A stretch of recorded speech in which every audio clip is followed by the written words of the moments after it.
For trainers, collectives, and individuals that were looking for a program to follow that was chud-free, or perhaps one that came directly from us, there is Liberation Martial Arts Online. Thanks to Cultist Zero, Derek Revis, and Comrade Rin for signing up. If you want to sign up for Liberation Martial Arts Online or want to increase your financial support for the Southpaw Project, you can find special tiers on our Patreon. If you'd like to listen to all of our shows without any breaks or interruptions, you can also find uncut versions of our shows, along with Fighters Brew and SDS9 on Patreon. This is Sam. This is Jason. And this is Fight Study.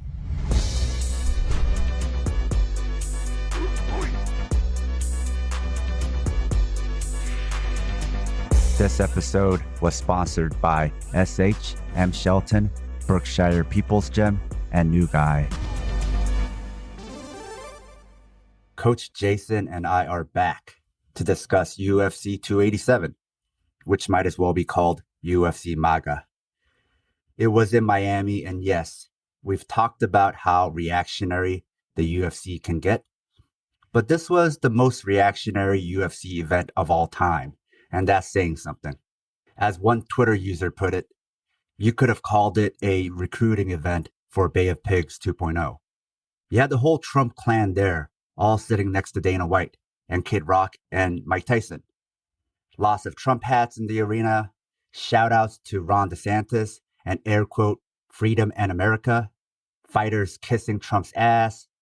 Nearly every post-fight speech and antics was awful.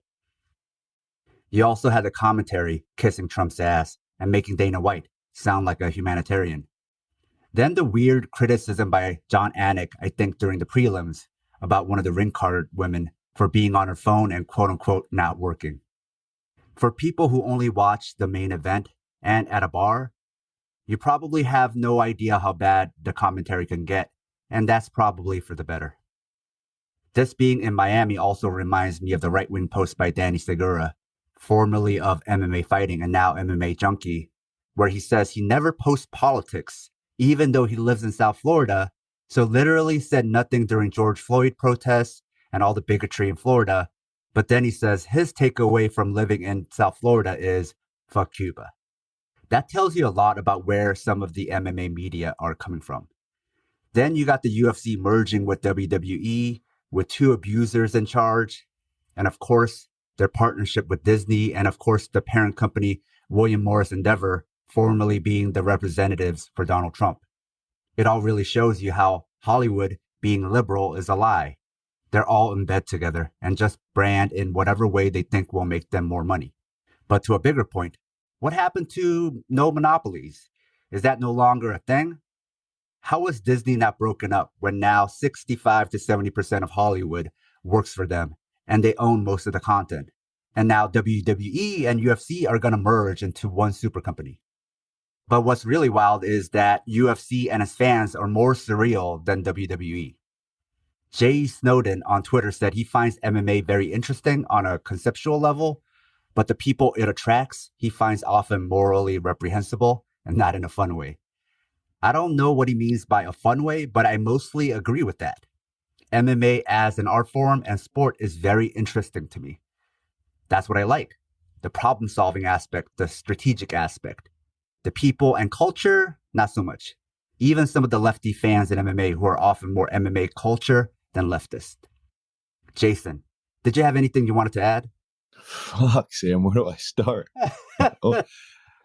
I mean, I wonder if the bulk of the alt-right MMA fan base even understands the term right-wing authoritarian personality, because that's them. Not in a nutshell. In the broadest of terms, that is who they are. Have they any clue or inclination of their fundamental absence of logic and or any fucking self-awareness? I mean, for the love of all things hypocritical and with a side helping of conformity and submission. And the fucking fighters, man. I mean, to cozy up and curry favor with their almighty overlords and hope that what? Maybe they get a commentary gig one day, or an extra pair of Rock's shitty fucking sneakers. I mean, I don't mean to swear, but I had a big problem with this event. It was hard for me to watch. But fuck, man, these guys are like the toughest of tough individuals, and they do things their own way, only under the way of the great white regime that is their fucking ruler, their mighty overlords. They have no problem kissing ass with at the same time calling everyone else fucking sheep. Sorry, I digress, which as I tend to. But we aren't a commentary podcast where it's two people shooting the shit about the event and giving their review of it and what happens next, because we care about the art form. So we're here to study fights from a coaching and training perspective. I would just be negligent if I didn't mention the context of the event. So let's talk about the main event. The fourth combat sports fight between Alex Pereira and Israel Adesanya, and their second fight in MMA. It was for the middleweight championship. Last time, Pereira won with a 5th round KO. This time, Atasanya won with a 2nd round KO. The tenor of the second fight was much different from the first, and in my opinion, it was even a better showcase of striking from both fighters, even though it was short. And unlike the first, it looked like Pereira was pulling away as far as accumulated damage and backing Adesanya to the cage until he lost. Jason, talk us through this fight and Izzy's strategy of playing possum. Let's say this about Izzy. He was defensive when hurt, because he's been hurt by this man before multiple times. But more importantly, he had no problem respecting the power of Pereira without failing to implement his own offense at times. Whether and defensively, whether covering up or whether he was giving ground, he was very, very patient and very dialed in against Pereira, who, what I saw from him, even though at times very dominant because he is that heavy of a hitter, I think he was throwing too many single strikes against the former champ, and Adesanya can compute that shit. But at the same time, who am I to tell Pereira not to hunt that single shot since he has that one-hitter quitter?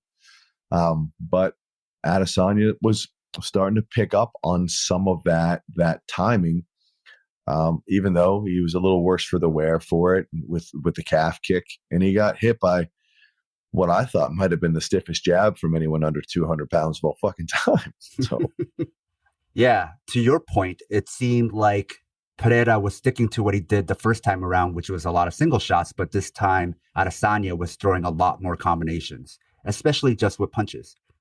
He was, and when he got countered, he would respond with a strike or two or a punch or two, and then a big kick to the body. Mm-hmm.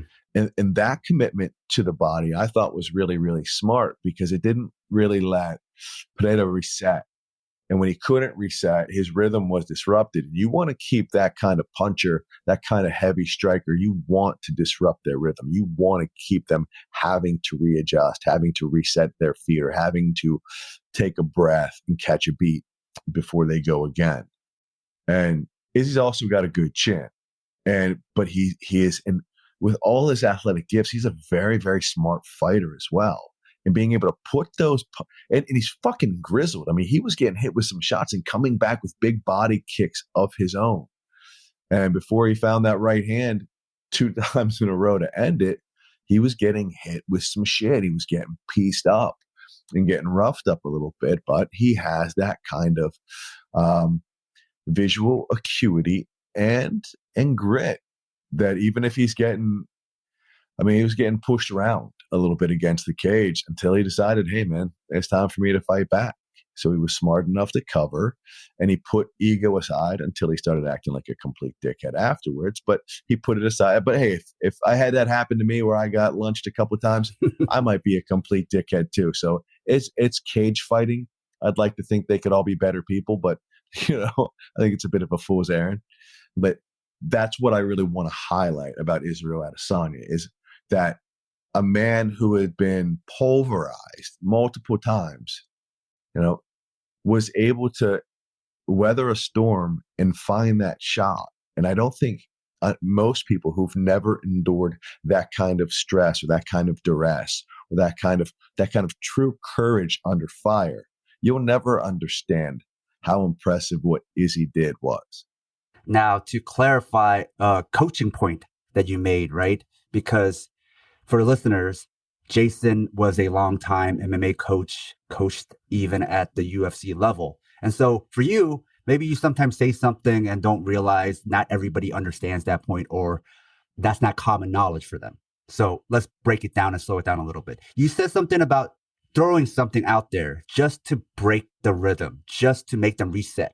So what you're saying is sometimes even if you're not hurting them or landing something, just throwing something out there, if all it does is nothing else than to break their rhythm, there is something positive to that. Absolutely. A good example is Izzy's jab to his half jab, where it just sort of lays it out there because his jab is so long, so fast, and so accurate. That second jab that he doesn't follow through and doesn't fully extend on is still in the sight line of the person he's fighting. And the brain maps that. You see it, and it creates a little bit of a flinch response, or you at least have to account for it. Have to account for it. You have to account for it, right? It's there. If not, he's just going to piece you up with that jab, and he's got the length and the speed and the skill to do so. So when we talk about decoy shots, throwaway shots, half shots, these are to occupy the sight line and occupy their mind. Oh, absolutely. Because you're bracing for a second. And even if you do decide to throw, your mind has computed. And this is a lot of muscle memory. Like, they're not thinking about all of this stuff in milliseconds. Like, so you want to map it, interpolate position or hand position, and start to map out where they're going to be and how you're going to react. So Atasanya decided he was going to put that 1.5 in his face. And it was the half shot that created a second pause and or a millisecond of a pause. And when that first jab lands, the brain goes, "Oh man, this might come again." And so you get frozen a little bit. And as quick as Pereira is for a big man, Adesanya is a little bit quicker. And, if you want to say who's the better striker based on who hits harder, it's Pereira. If you want to say who's the better striker based on technique and dexterity, it's Izzy. So, you pick your poison. So even decoy shots or throwaway shots can plant a seed of doubt. Oh, for sure. For sure. Kelvin Gastelum does that so well. When he throws his jab to nowhere, it doesn't land, but he walks through with that left hand, that straight left. And he just fucking ices people who are used to. And, it's even better of a shot when you have a good jab. So another great shot is the decoy left hook that they snap back. And this is why I don't like fighters moving straight back over and over and over, because that hook just misses and you step through with that right hand. Bang. You catch that too whenever they feel like, they've got the reflexes and the they have your timing, right? They feel good about it. Then all of a sudden you just step through them, bang, you crack them and you put them at the end of that shot. You don't have their timing. You thought you did, but you don't. You do till you don't. That's it. That's it. You do till you don't. Yeah. And that's fighting. That is especially mixed martial arts with the multiple skill sets in play. Yet you do till you don't. We can speak to you did till you didn't in a lot of these fights, a lot of them, the Giannis fight included. Now, it appeared to be two different strategies, deterministic versus opportunistic. Pereira seemed to be dictating how the fight was going, where it took place, the terms, and even his win conditions, which is Atasanya against the fence. Atasanya, on the other hand, seemed like he wanted to dictate where the fight took place, but he couldn't. But then he also had a plan B. So he had plan A and plan B. He had multiple plans. So to your point, MMA is more complicated because of all the different skill sets, but you could also have, from a good camp, multiple plans. So when plan A didn't work, he went to plan B. Because he more than once, when he realized he was already near the fence, just walked back against the fence, but still remaining in stance this time, right? Instead of flat against it, and shelled up. But the last time he risked getting KO'd against the fence, he KO'd Pereira. That's the thing about being opportunistic. It's a gamble, but when it pays off big time. Jason, Though Pereira has the power advantage, do you think Adesanya takes a better shot than Pereira? See, that's a good question, because I wonder how many fighters can take a double overhand right to the goddamn temple and stay standing against another world championship fighter, right? A fighter of that caliber. What I will say is this: like, here's the difference between the two, in my opinion. Izzy definitely respects Pereira's power more than Pereira respected Izzy's power, and that is a mistake. You have to fight like this person in front of you is still dangerous. You don't have to overly respect them. But if you fight like they don't have the goods to be there with this blatant level of disrespect with your like all offense, then like you're going to get blasted with double overhand rights, and both are going to land on your temple, and you're not going to react to either. The only reaction from Pereira was literally his head getting punched backwards, and that was his reaction. And then as he rebounded position, he got hit again. So like at that point, maybe another like a nice two to the body, coming back upstairs to the hook, pivoting off just a little to pressure him against the cage, not giving him a true exit, and then throwing some of those heavy knees. I just see, and I love the offensive part of this game. And let's face it, Pereira hit so goddamn hard. Like 90% of the non-MMA fan base could just sit in the corner going, throw it again. and Pereira's going to be like top 5 in the world. He's going to occasionally win a world title. He hits that hard. But you have to understand and respect the problems that someone like Israel Adesanya can pose. If not, they're going to fucking catch you, man. That's just it. You know what I realize is because we have monsters like Yuri Prohaska, who will take a shot like that and then just like spin around and then keep fighting. You're like expecting that response from everybody. And you have to realize like sometimes, those type of monsters are outliers. That's why there's like only one Yuri Prohaska. And, there are some other fighters like that who just, as you put it, fight like their hair is on fire when they get hit. And they're able to, the fight gods have blessed them with something special. Right. And you're like, I don't know what that is. I couldn't coach that. I couldn't teach that. Also, like you brought up the point, like how good is Izzy's chin? Izzy's chin is really good, which is fucking really unfair when you consider how truly good he is as a fighter. Yeah, yeah.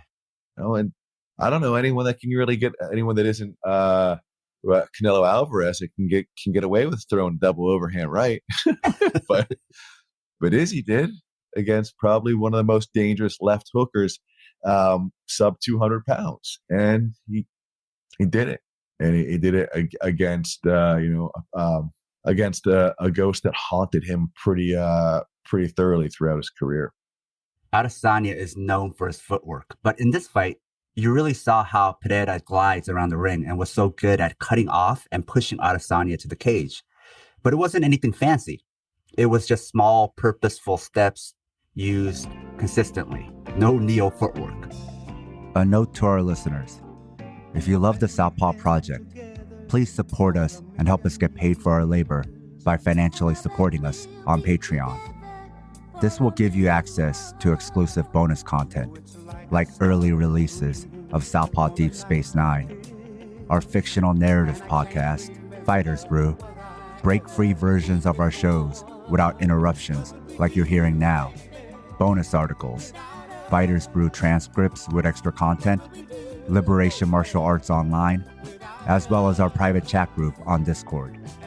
You can also make one-time donations at Ko-Fi or show your solidarity by wearing our swag. You can find all pertinent links at southpawpod.com.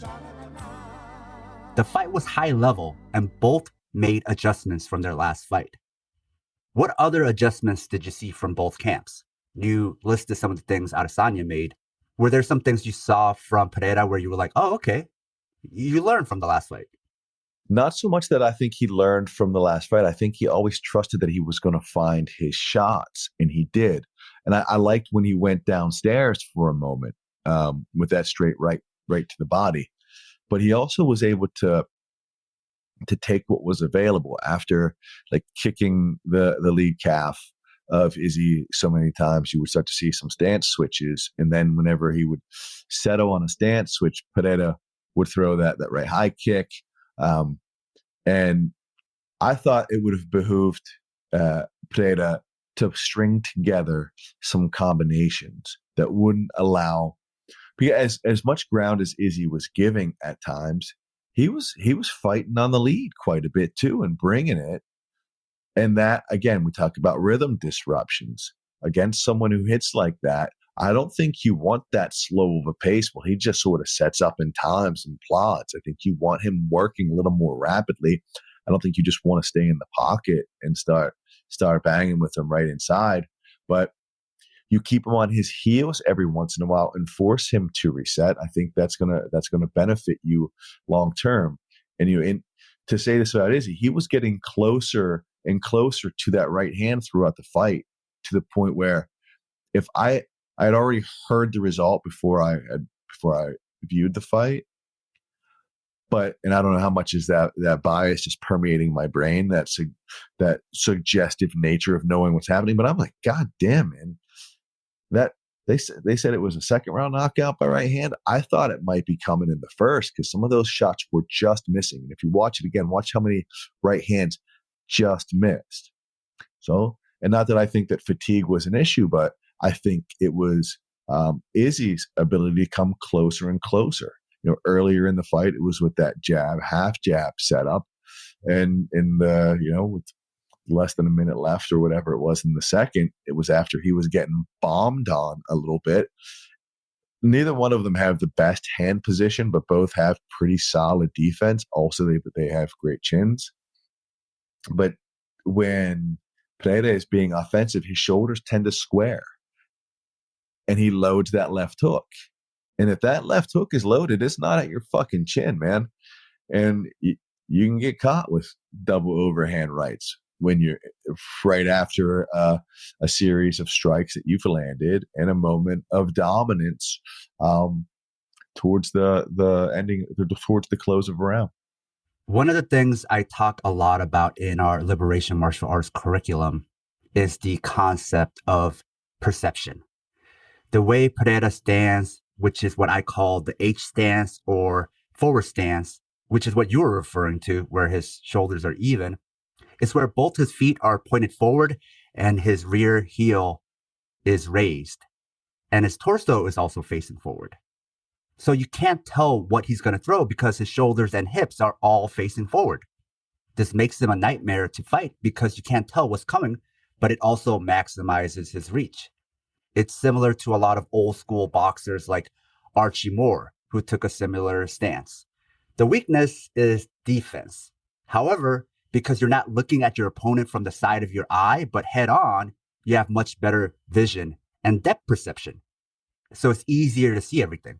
So like Archie Moore or George Foreman, Pereira uses his hands as obstacles to parry or swat the opponent's strikes away, rather than using the classical shelling up. What drives all this is vision. The further I am from someone, the more I can perceive their actions. The closer I get, it's like zooming in. I go from looking at their whole body to only their face.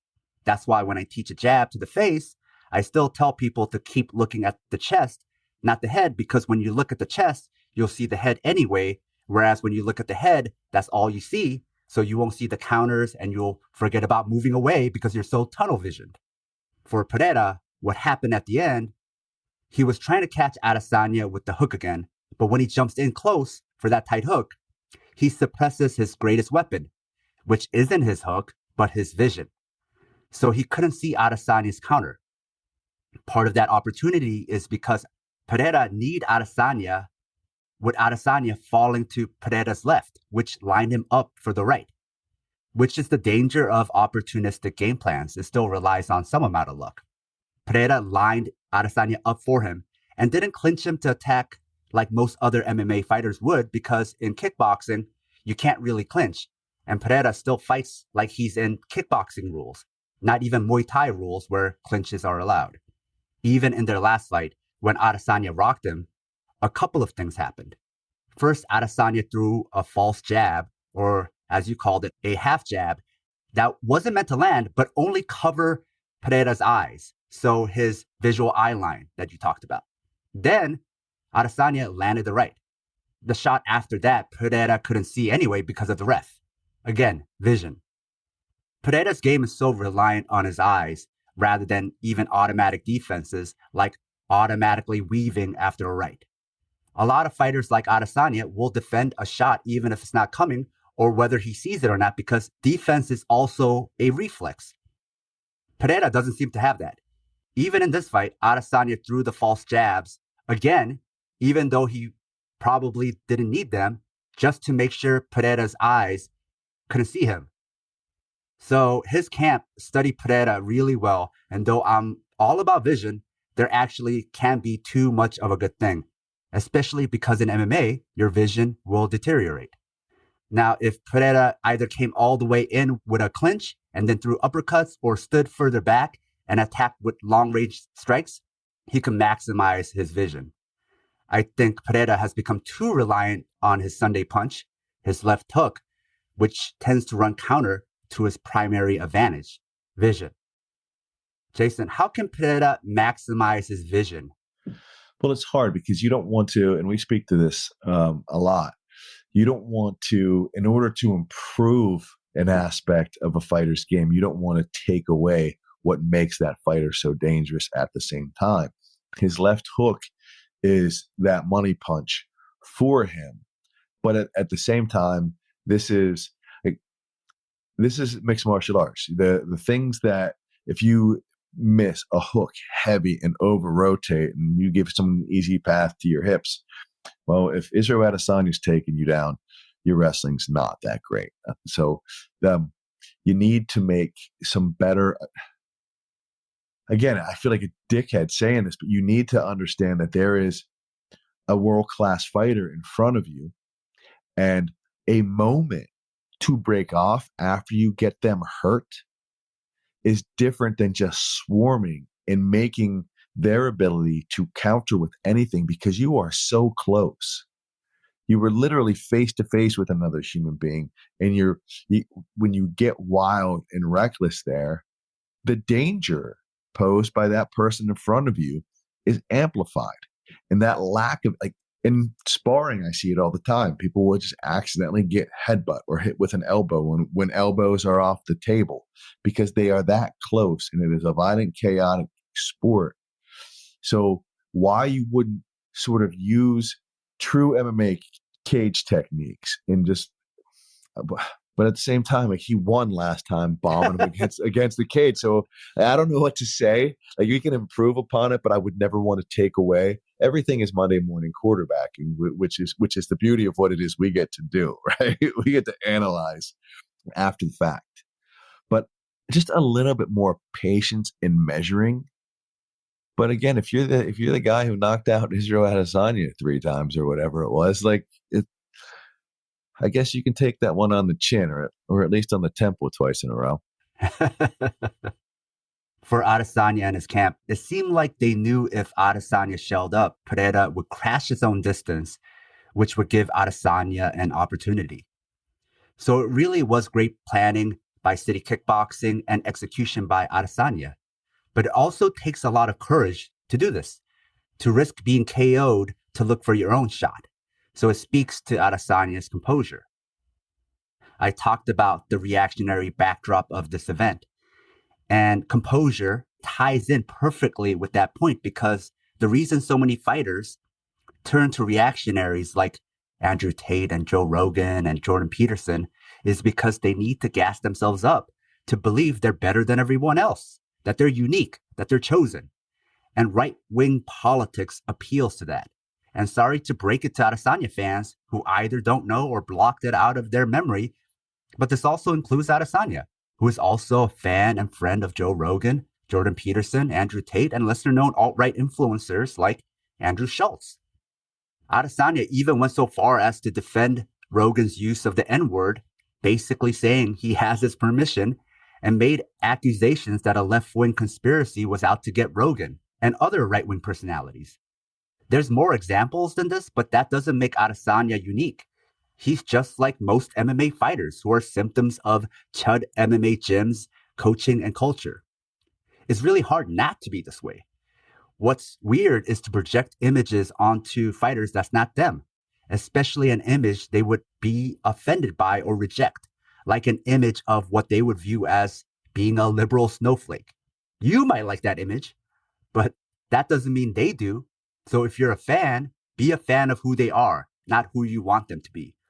Or be a fan of their fighting and not of their character. That's even better.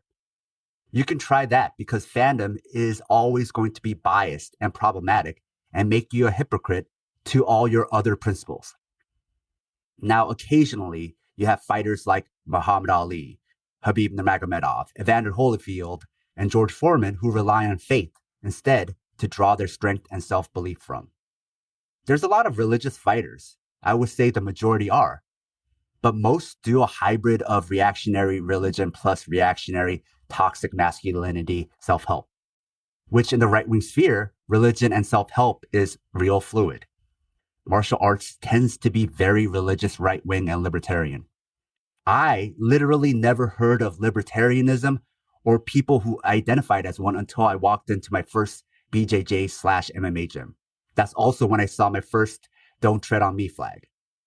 Pretending a lot of these people are left-wing is not doing them any favors because they hate that shit. To them, it's like being called weak. To lefty listeners, being left is something you're proud of, so you want to project it onto things you like.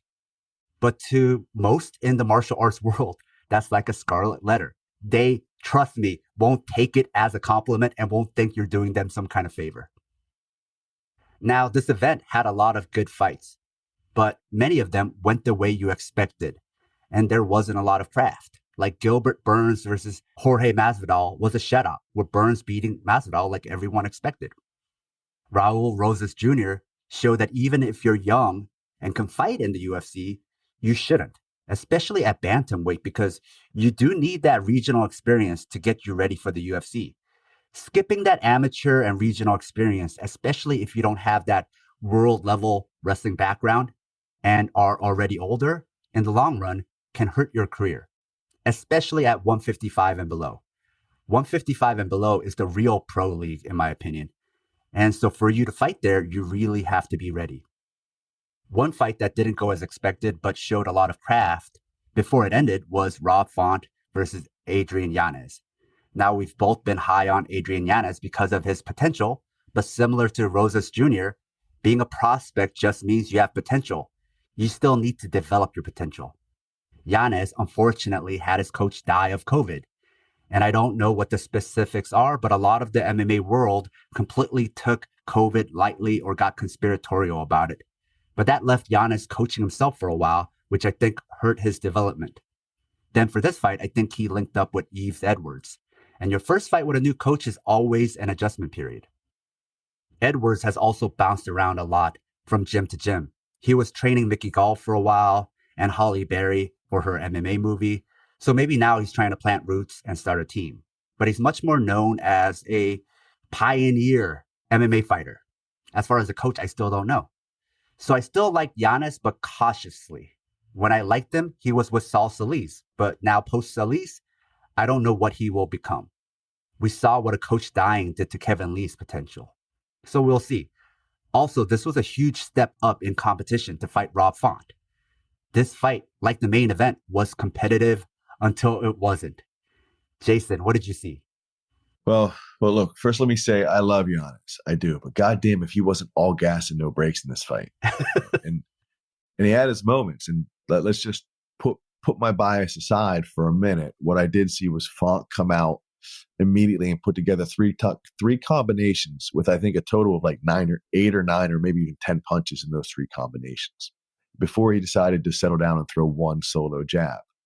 But what I thought was impressive at that time was Giannis seemed to see all of that combination punching and looks good defensively when he was faced with multiple punches. But almost every punch Giannis threw took his head to center line. And I love the kid. And it was working at times when he found his right hand. But fucking Rob Font is ranked 6th in the world for a reason.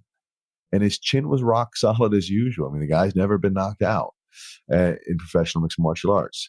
So What I saw is a great young fighter in Giannis who is going to have to learn to elevate his game with more than just aggression when he's posed with bigger wrists in the top 10 of the division.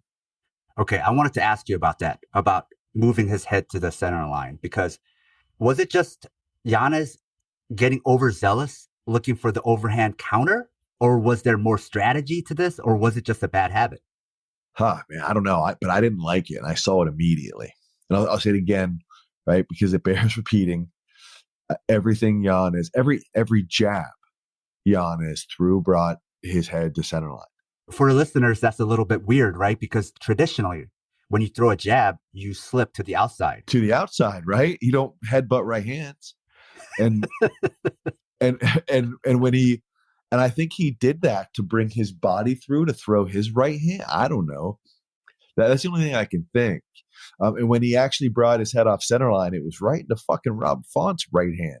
So I would be more critical of his strategy if he wasn't cracking Font a shitload in a 3-minute fight. But you need more than that at the highest level of the game. You hear me say it. If you want to be world class, you've got to bring world class shit. And he's facing Rob Font, and you need a greater understanding of head positioning. Not just, I mean, you can fight. I like Giannis' stance behind that. His chin is behind his shoulder. I like the way he throws punches, but I didn't like the way he was putting his head into harm's way constantly, as if Rob Font, and hear me on this, he fought Rob Font as if Rob Font couldn't punch. And I think that's fucking dumb. That's all I can say. And as good of a skill set as Giannis has, he needs to make those adjustments. It's the same thing you said about Pereira. You have somebody world class in front of you, but you're fighting like the person in front of you is not world class. Yeah, it's like every gym bro, hard ass reactionary is like, you don't got to respect his shit, man. You just go out there and do you. I mean, or you could respect his shit a little bit and win, you know? But they like to make it a coin flip. And my old coach, Billy Briscoe, says it's easy to be brave with another man's blood. And it is. You go out there and just put it on him. That's not fucking advice, man. That's not even a good Rocky speech. It's silly and ignorant and completely devoid of any true strategy. And the reason some of these fighters are so great is because their physical ability is off the chart. But if you want to reign supreme and be elite for a long period of time, some strategy is best employed to couple and supplement and work synergistically with your other skills. Now, you said you noticed right away he was slipping his head to the center line. At what point do you think Rob Font realized this also? I think Rob Font realized it as he was getting punched in the face by Giannis.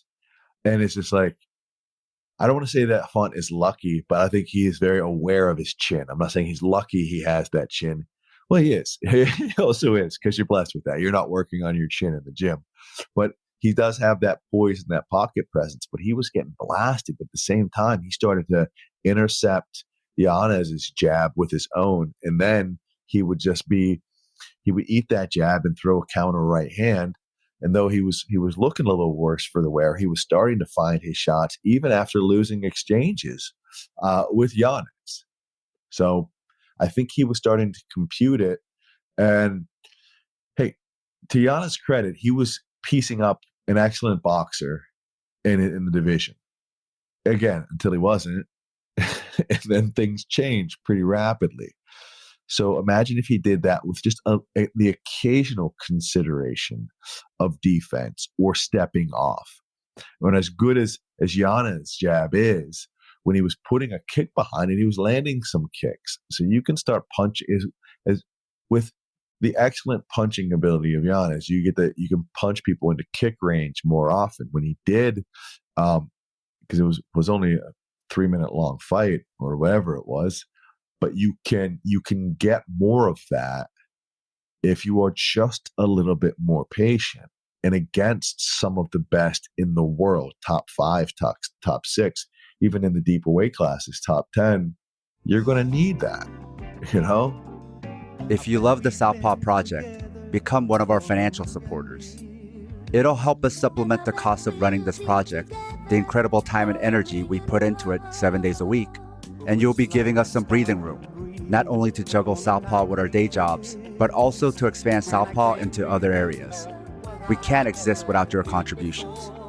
Show your Southpaw solidarity by supporting us at southpawpod.com. That's how deep bantamweight is, right? Giannis was number 11. Font isn't even in the top 5. So you really got to be respectful and bring your best game if you want to survive at bantamweight, which is also where Raul Rosas Jr. is. Yeah, and think about how complete these fighters are at 135 pounds. It's just really impressive. Even the worst wrestler there is better than the best wrestler at 185 pounds that isn't Brunson. One thing that was cool to watch live was Font making those adjustments, even though he wasn't successful in the exchanges where he was starting to figure it out. He was starting to throw these like right uppercuts that were missing, but it's like he computed that his head is there. And then when he did hit him, it wasn't an uppercut, right? It was like a right straight, but he adjusted and realized even before he started landing on him that the opportunity was there. Unfortunately, Giannis was also seeing these shots miss and wasn't computing like, oh, I should stop putting my head here, or maybe I should just step away. He just stayed in the pocket until he got caught. Well, I think your point that it wasn't computing for one fighter while it was for the other. So when Giannis started to have success with some stuff, because Font's chin is so good and because he was so aware of like the whys and hows that he got hit, like he was taking in that information, thinking if he does this again, I'm going to do this. I'm going to find that shot.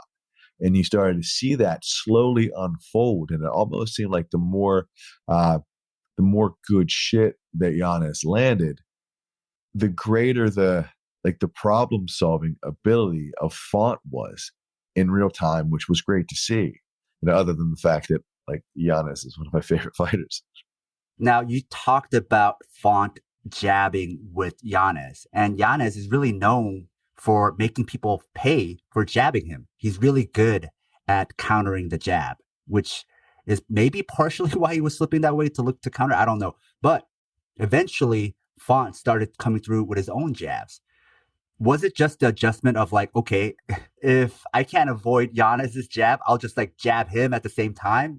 I think so. I think it was his want to simultaneously counter, right? Those intercepting counters or the simultaneous counter shots where you jab with a jabber. You know, I think his Font's ability to simultaneously counter Giannis's jab, or even jabbing up a little bit on the lead, he's got a good understanding of distance and timing when you go to that same setup over, or you go to that same strike over and over and over. I don't think that's something you want to do with Rob Font. And you start to add things. There are things you have to account for, like someone else's conditioning. So you winning multiple punch kick sequences that are making you more tired and fatiguing you to a greater extent may actually be working against you in the long run. You know, in the long run being 15 or 25 minutes. So like when we throw little catchphrases around or like little jokes, like it was till it wasn't, or it was winning until it was. Yes, you got to understand what you're contending with. And what you're contending with is a fighter that has never been knocked out. And yes, it'd be a great feather in the cap of a very, very good young fighter to knock out Rob Font. But I think like that's a bit of a fool's errand if that's your game plan to get him out of there. What I think he could have done very easily, if you wanted to put a calf kick behind that jab of his and mix in some shit, I think he could have made it really, really uncomfortable for Font, and at the same time not allow Font to start timing over and over and over the jab inside slip, or that the jab head position of Giannis in an attempt to strictly find his right hand. Do you think maybe the thing you said about breaking your opponent's rhythm that you mentioned earlier with Atasanya And Pereira applies here where that simultaneous jab started throwing Giannis off of his game or off of his rhythm, or maybe just like pissing him off or just interrupting him in some way. Yes. But at the same time, he did have success even when he was getting picked off on his way in. And he would find that right hand. Now, it goes to what I said. You have to fight this individual according to some of the attributes and strengths that your opponent has. And you have to contend with those things. Rob Font can punch as well. So if you're doing nothing but like eating a few to land a few, well, I mean, it becomes who's got the better chin at that point, or who finds that shot to the jaw, to the temple, or whatever it is. You just can't assume. You have to take into consideration how tough of an out, striking wise, Rob Font really is. So you can mix some things up. You're able to win a decision, or you're able to mix in some of those blitzes or strong combinations that you put together, and not just think you're going to bully Rob Font, because that's a fucking bad idea. And being a old school Eve Edwards fan, I do remember one of the interesting things about Eve Edwards was he would do this inside slip to a jab to a right overhand.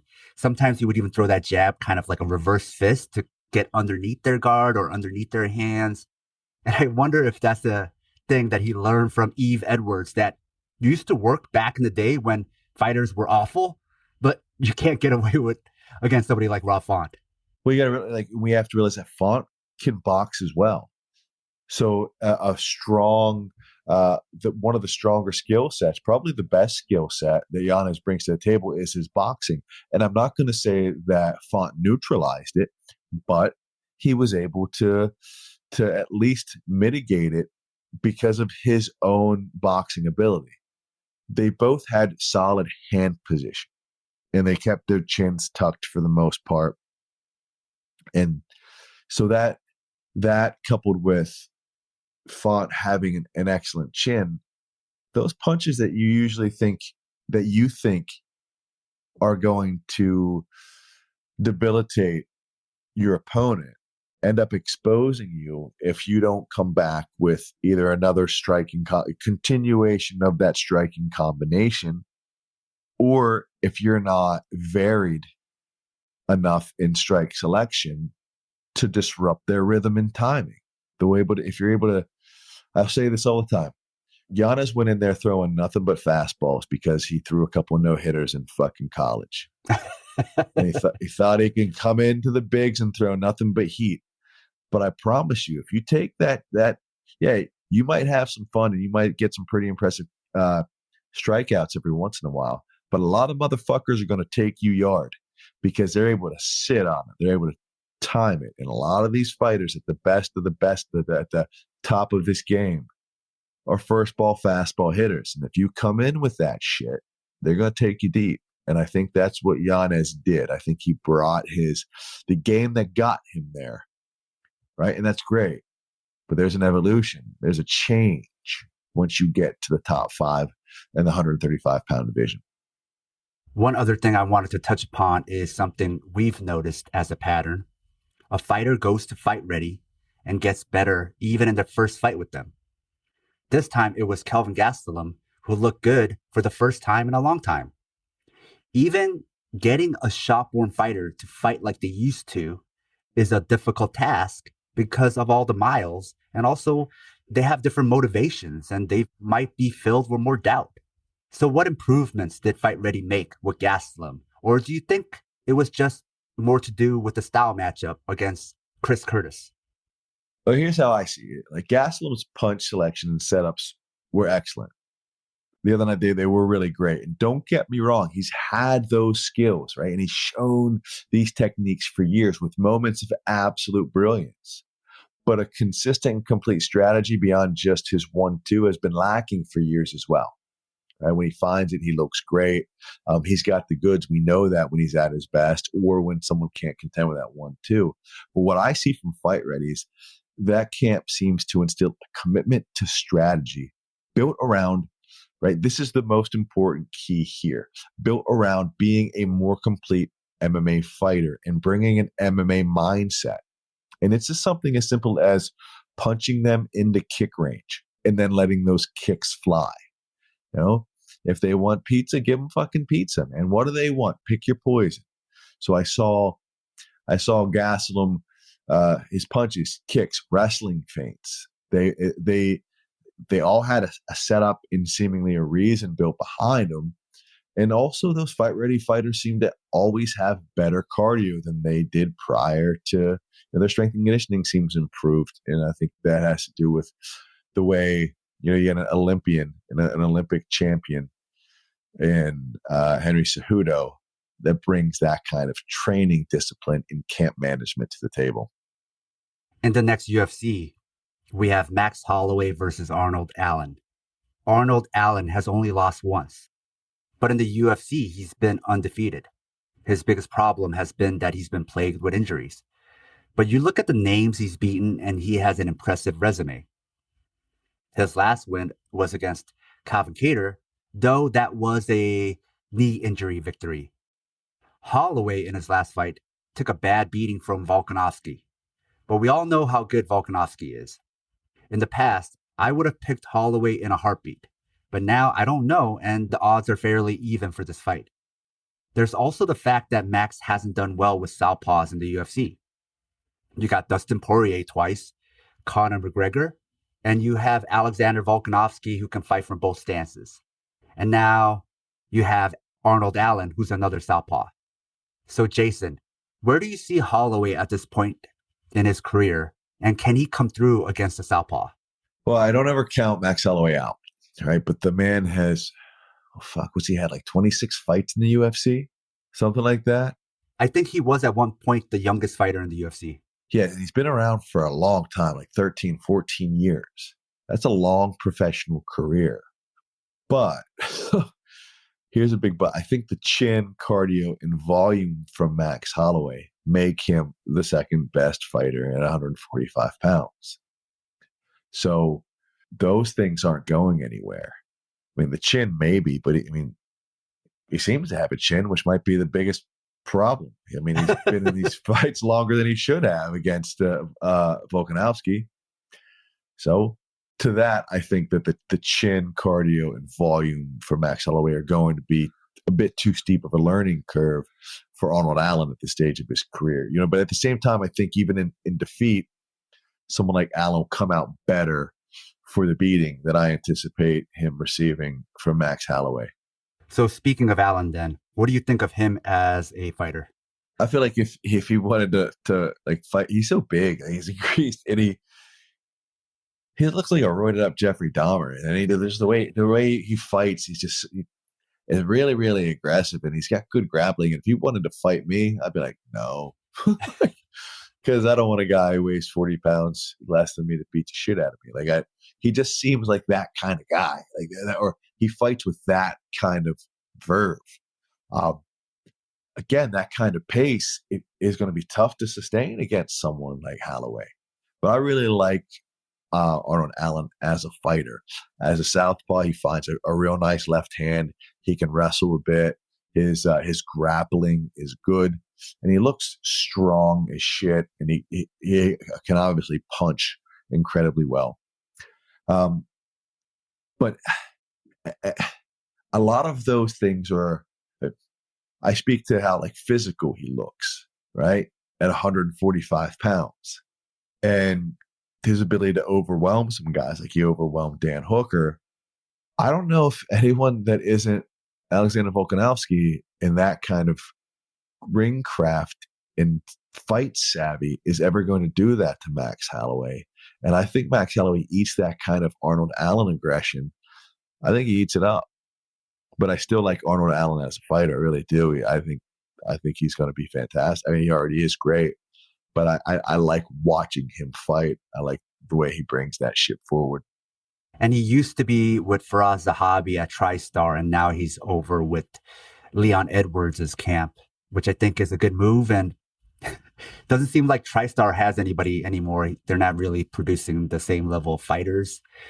So I think that was a good move for Arnold Allen to keep developing. And Leon Edwards, his camp has shown that they are world-class level to the point where they could out game plan and beat Kamaru Usman, who used to be the pound for pound number one fighter in the UFC. So can they come through again with Arnold Allen versus Max Holloway? You know, I would say 145 is a tougher division to plan for than 170. So it's going to be tough. And if he could beat Max, then now we're having a different conversation of can Arnold Allen compete with Alexander Volkanovski? But as of right now, you're not quite sure if he could beat either of them. That's the conversation I want to have with you after the fact. I do want to break that kind of shit down, right? If someone like Leon Edwards, who is a patient southpaw against an aggressive with an aggressive southpaw and Arnold Allen, and can you teach him a little bit more about the patience of the game and about fighting someone who tends to drown people with volume like Holloway does? And if it's a pretty fucking impressive feather in his cap if he beats Max Holloway, and then everyone's going to start talking about Volkanovski. And no, Max Holloway on his worst day is still probably the third or fourth best fighter at 145 fucking pounds. It's just how it is. He's probably even still in the top 5 pound for pound of all the divisions, right? It's just that they don't want to have too many names from the same divisions. But to be honest, right, he's up there. I believe that. I believe he's probably, if we would truly do it, a true pound for pound and understanding of 145 pounds and how good of a fighter Volkanovski is and how good of a fighter Max Holloway is, then they're both, then Max Holloway is in the top 5 pound for pound. Yeah. And until you might be able to beat someone who's got great conditioning, or you can mimic that and model that in sparring, rotating in fresh guys all the time. You might be able to handle someone else's volume, right? But are you able to handle the chin, the volume, the cardio? And he's also a very, very gifted fighter intellectually. Max Holloway sees a lot. And he's more than just like high volume in cardio with like the Polynesian fighting spirit. He's a great fucking fighter. He'll make his own adjustments. He doesn't always need his corner to give him observations. Yes, he is one of the more gifted problem solvers. And hey, some of it is like you have more time and composure to make those adjustments and solve some problems when your chin is that good and you're not super tired. So again, those are all traits that you have to take into consideration. Like with Max Holloway, he's got a great chin. He's got that kind of volume, and he's able to make decisions because of his cardio and his chin. And he always seems composed and with it, even whenever he's getting seriously outgunned by someone like Volkanovski in their last fight. I don't want Max Holloway to necessarily lose, but we'll have a much more interesting conversation if Arnold Allen is able to come through and beat Max Holloway. That's right. I mean, that gives us a lot to consider. And then how he does it. Well, if he does it and he just storms him because, like I said, he's a big, strong young man, and he just comes out there and I'd be really surprised if this happened. But if he did that, I'd be like, well, that's probably his best shot. Look how big he is. He's a pretty strong puncher. But imagine if he takes a little bit more of a methodical approach a la Leon Edwards, and we're like, well then, what do we have here? Yeah. Then you got to break things down round by round instead of just like giving a general ballpark description. Well, either way, I look forward to how this fight unfolds. And it's one of those that I look forward to discussing, in anticipation of how it plays out. All right. That's it for this fight study. If you like this episode and like what we do, support us on Patreon. We also have the Liberation Martial Arts program if you want to train with us from wherever you are. You'll find lots of techniques, exercises, theory, pedagogy, and even political theory. We also have Fighters Brew, which is a manga-inspired martial arts audio series, as well as Fighters Brew transcripts that include martial arts tutorials. You can find Liberation Martial Arts online along with Fighters Brew on Patreon. You can find Southpaw merch at our store. You can find all pertinent links on the show notes. With all that said, thanks for listening.